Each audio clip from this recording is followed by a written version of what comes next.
सियाचिन से लौटने के बाद पीएम कश्मीर के बाढ़ पीड़ितों के साथ गुजारेंगे शाम। राहत शिविरों का भी करेंगे दौरा। सीधे पीड़ितों से सुनेंगे उनका हाल। बाढ़ में बर्बाद हो चुके लोगों के पूछेंगे आंसू। प्रधानमंत्री की यात्रा से बाढ़ पीड़ितों में जगी उम्मीद। लोगों ने आज तक से बात करते हुए जताया भरोसा। मोदी के दौरे से उनके भी आएंगे अच्छे दिन। जी हमें यही उम्मीद है कि पीएम यहाँ पर आ रहे हैं, वो कुछ ना कुछ हमारे लिए करने चाहिए क्योंकि हमारा मकान सारा गिरा है, डैमेज हुआ है सारा। तो हमारा प्राइम मिनिस्टर जब जाएगा हम खुश हो जाएगा, यहाँ आएगा वो खुद देख लेगा किनका क्या बात हो चुका है, किनका मकान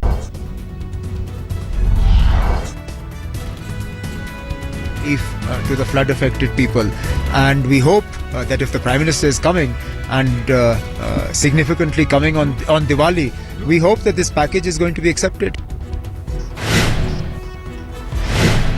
बीजेपी ने प्रधानमंत्री की यात्रा पर उठाए सवाल। कहा अच्छा होता अगर ईद पर आए होते। विपक्ष ने बताया विधानसभा चुनाव की कवायद। प्रधानमंत्री नरेंद्र मोदी ने पहले भी की है इस तरह की कोशिश। गुजरात का मुख्यमंत्री रहते 2001 में भूकंप पीड़ितों के साथ मनाई थी दिवाली। 26 अक्टूबर को प्रधानमंत्री मोदी एनडीए के सांसदों को देंगे डिनर। शिवसेना के आला नेताओं को भी न्योता।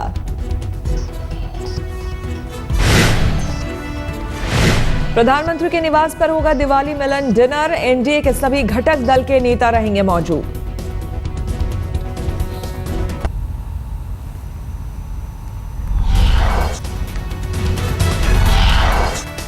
नागपुर में केंद्रीय मंत्री नितिन गडकरी से मिले महाराष्ट्र बीजेपी प्रमुख देवेंद्र फडणवीस। गडकरी के घर पर हुई मुलाकात। केंद्रीय मंत्री ने कहा दोस्त के नाते मिलने आए थे फडणवीस, मैं दिल्ली में ही हूं खुश।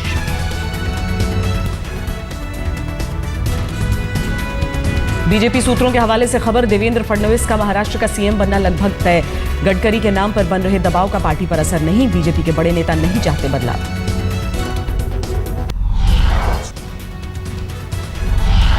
महाराष्ट्र में जारी सस्पेंस के बीच शिवसेना का दावा। सूत्रों के हवाले से कहा बीजेपी चाहती है गठबंधन।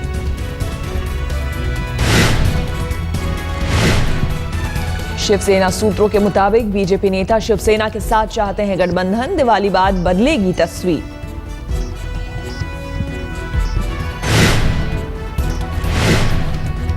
शिवसेना नेता संजय राउत ने गडकरी से फोन पर की बात। दिवाली बाद मुंबई आने का दिया न्योता।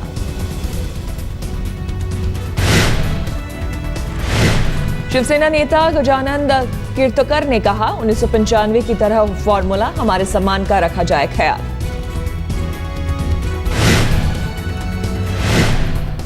इसका मतलब ये है कि हमारा जो सम्मान है, हमारे पास पैटर्न है 95 का। 95 में हम लोगों ने बीजेपी को सरकार दी है, जिम्मेदारी थी हमारी उनकी भी। और वो जो पैटर्न मॉडल बना है उस मॉडल के ऊपर उनको चलना चाहिए।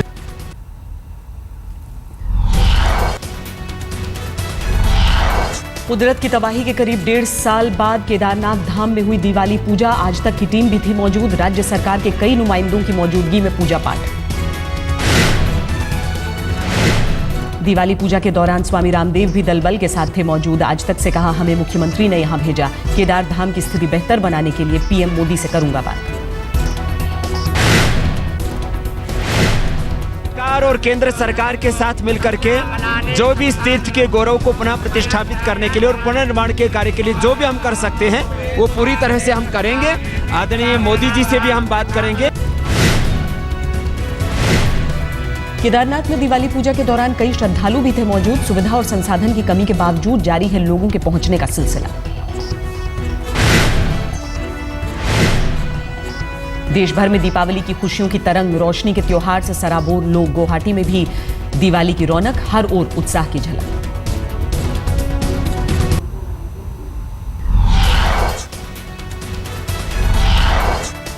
केंद्रीय जल संसाधन मंत्री उमा भारती ने बद्रीनाथ में भगवान के किए दर्शन। गंगा की सफाई पर अधिकारियों के साथ की बैठक।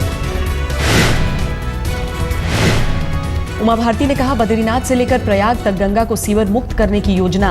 आसपास बहने वाले गंदे नाले बंद होंगे। विश्व हिंदू परिषद के संयोजक अशोक सिंघल ने फिर अलापा राम मंदिर का राग। कहा अयोध्या, काशी और मथुरा से अपना दावा वापस ले मुस्लिम समाज। अशोक सिंघल ने कहा, मोदी सरकार को जनता ने दिया पूर्ण बहुमत, अब मंदिर के निर्माण पर गंभीरता से सोचे केंद्र सरकार। इसलिए मोदी सरकार को सोचना चाहिए गंभीरता के साथ और आगे बढ़ कर के, क्योंकि संत समाज आज बहुत उत्सुक है इस बात को जानने के लिए। दिवाली पर पाक सेना की ओर से दहशत फैलाने की हरकत। जम्मू के अरनिया, सांबा और हीरानगर सेक्टर में पाक रेंजर्स ने रात भर से रुक रुक कर की फायरिंग। टेंट पोस्ट और पिंडी पोस्ट सहित 7 पोस्ट पर गोलीबारी। बीएसएफ की ओर से जवाबी फायरिंग नहीं।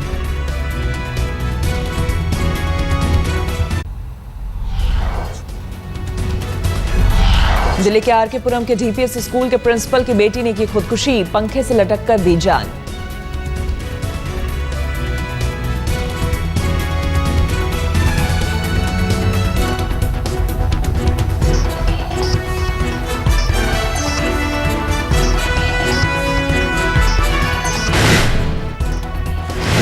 उनतीस साल की अंजना अपने बॉयफ्रेंड से करना चाहती थी शादी, लेकिन नहीं मिल रही थी दोनों की कुंडली, इसलिए तनाव में थी अंजना। पुलिस को मौके से सुसाइड नोट भी मिला। सुसाइड नोट में अंजना ने लिखा, मेरी मौत का जिम्मेदार कोई नहीं।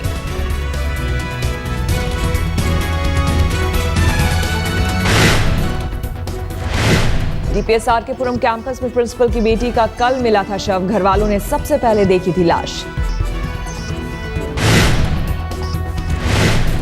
दिल्ली पुलिस कर रही है मामले की जांच। मामले में पुलिस का कुछ भी बोलने से इनकार।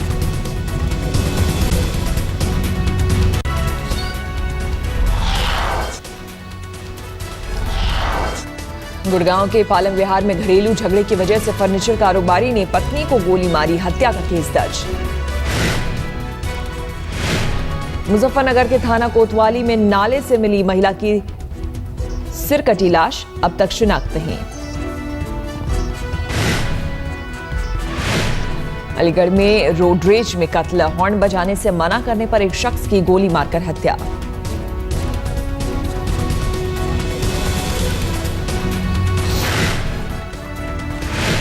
पत्नी और बच्चों के साथ बाइक से जा रहा था मृतक शख्स, तभी बाइक से आए 3 लड़के गोली मारकर हुए फरार।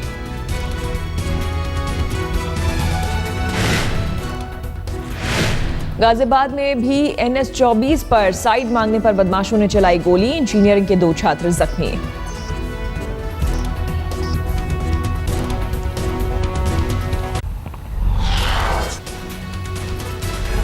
कनाडा की राजधानी ओटावा में पार्लियामेंट बिल्डिंग में फायरिंग, एक सैनिक की मौत, एक हमलावर भी मारा गया। उस वक्त संसद भवन के एक कमरे में प्रधानमंत्री स्टीफन हार्पर दे रहे थे भाषण। पीएम पूरी तरह से सुरक्षित।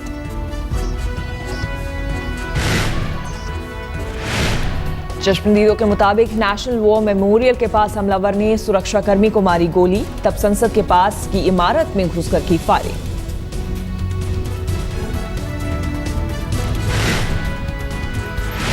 पुलिस को माइकल जेहाफ बिबेओ नाम के शख्स पर शक, जांच अधिकारियों के मुताबिक हमलावर। ओटावा की घटना पर व्हाइट हाउस की भी नजर, अमेरिकी राष्ट्रपति बराक ओबामा को दी गई फायरिंग की जानकारी।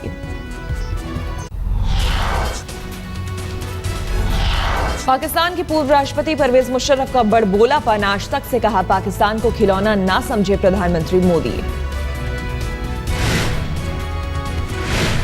जमानत मिलने के बाद मुशर्रफ का किसी भारतीय चैनल को पहला इंटरव्यू। मुशर्रफ बोले, मोदी थप्पड़ मारकर नहीं समझा सकते।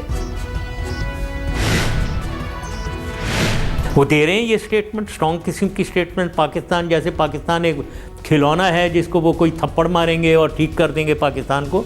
ये मत करें, ये हम ब्राउबीट नहीं होंगे। मुशर्रफ ने कहा, मोदी पाकिस्तान और मुस्लिम विरोधी, मैं राष्ट्रपति होता तो मोदी को मुंहतोड़ जवाब देता।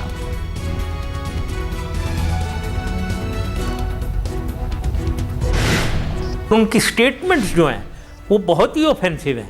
यानी फ्रैंकली अगर मैं होता इंचार्ज और वो ये स्टेटमेंट देते तो मैं उनसे ज़्यादा स्टेटमेंट सख्त उनके खिलाफ देता।